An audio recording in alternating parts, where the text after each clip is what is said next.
Good afternoon, everyone. My report is all about Brain Matters Translating Research into Action by Patricia Wolf. In her book, it is stated that first, without rehearsal or constant attention, information remains in working memory for only about 15 to 20 seconds. This implies the need for memory aids. So if the information will only last for about 15 to 20 seconds, it is advisable to use memory aids. So an example of memory aids is through mnemonic. So, in order to remember the formula PEMDAS, kaning parentheses, exponents, multiplication, division, addition, and subtraction, we use the word expression. Please excuse my dear Aunt Sally to remember the formula. Kay kaning word expression, nagrepresent na siya sa PEMDAS through sa ilang first letter.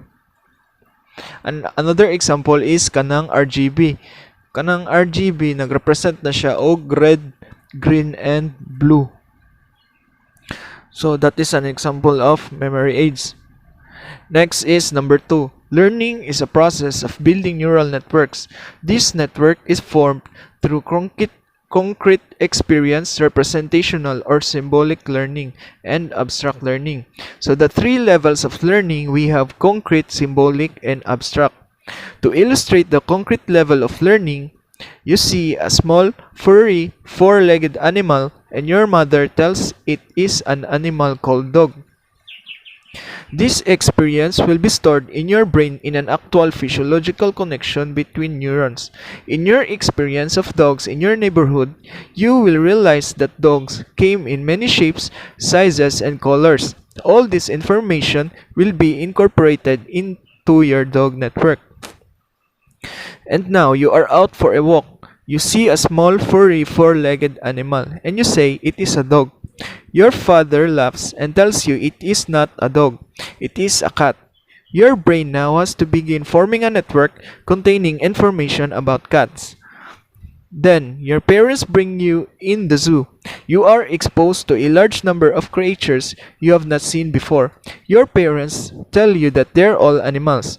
Your brain takes all this information and begins to fit it into the previously established animal network with experiences of animals. Your animal network will become stronger. So, human ka kang giadto sa zoo sa imong parents. So, through that, na-expose ka sa mga daghang animals. So, kung ma-expose ka sa daghang animals, makabalo na ka sa ilahang mga ngalan, sa ilang sizes, shapes, and colors. So, na kay mga idea. And your animal network will become stronger. So after having the concrete level of learning, now let us proceed to the symbolic level of learning. So now that you are older and your parents no longer take you to the zoo or buy you a picture of books, you have your way of expanding the neural network of animals. Later, you see a pictures of animals in a book that your mother reads you. You quickly match the name of the animals to its picture. Your repeated exposure to the pictures is in the animal book can make the more exotic animals much more meaningful than if you had never visited the zoo. So katong paghuman nimo og visit sa zoo, dayon wala nakaka-visit sa zoo, so dayon nakakita ka og coloring book baka sa mga animals, you can now easily recognize unsa to siya nga animals because of having that concrete level of learning. Next, let us proceed to the abstract level of learning.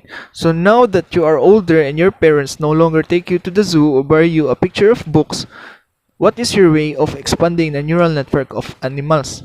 So it is probable that you can now discuss animals you've never seen, whether real or imaginary. Next is let us summarize the three levels of learning. So first, when we say concrete level of learning, it involves real life experiences. So next, we have the symbolic level of learning. It is through pictures. Next, in the abstract level of learning, you can now use your critical and logical thinking because of having that concrete level of learning and symbolic level of learning. Okay, now let us proceed to number 3. It is stated in number 3 that our brains have difficulty comprehending very large numbers because we have nothing in our experience to hook them to. As mentioned in the preceding paragraph, it is always best to engage our students in the learning experience. So for example, magkandak ang eskwelahan og field trip. So by having a field trip, the students will be engaged in the actual learning experience. So for example, subject sa Rizal. So ang field trip is moadto sa Dapitan City for us to know the life of Jose Rizal didto and makakita po tag mga ancestral houses and many more. Dili na siya mahulog nga laag-laag lang, but mahulog na siya og educational tour. So number 4, the eyes contain nearly 70% of the body's sensory receptors and send millions of signals every second along the optic nerves to the visual processing of the brain. The capacity of the long-term memory for pictures seems almost unlimited. Several studies show how well the mind processes and remembers visual information. So the expressions, I never forget a face, I see what you mean, I can picture but I can't recall the name, is a test to this finding. So for example, kanang mo travel ka din, makuha kag mga pictures sa different places. Dayon ibutang nimo siya sa photo album. Then later on, if matigulang na ka, balikan nimo tong photo album. So ma-remember nimo tong mga memories or mga nahitabo ato nga mga lugara. So the capacity of the long-term memory for pictures seems almost unlimited even if pila na katuig ang minglabay. So let us proceed to number 5. There is a little doubt that when information is embedded in music or rhyme, its recall is easier than when it is in prose. So if you're asked to write down the Pambansang Awit, you have to sing the song in order to remember the lyrics.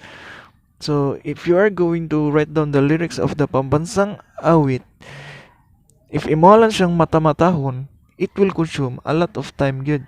Instead, na imuhang matamatahon, just sing the lyrics of the Pambansang Awit and the recall is faster and you will save a lot of time pa gyud. So that's all of my report. Thank you for listening guys and have a blessed Sunday and keep safe everyone.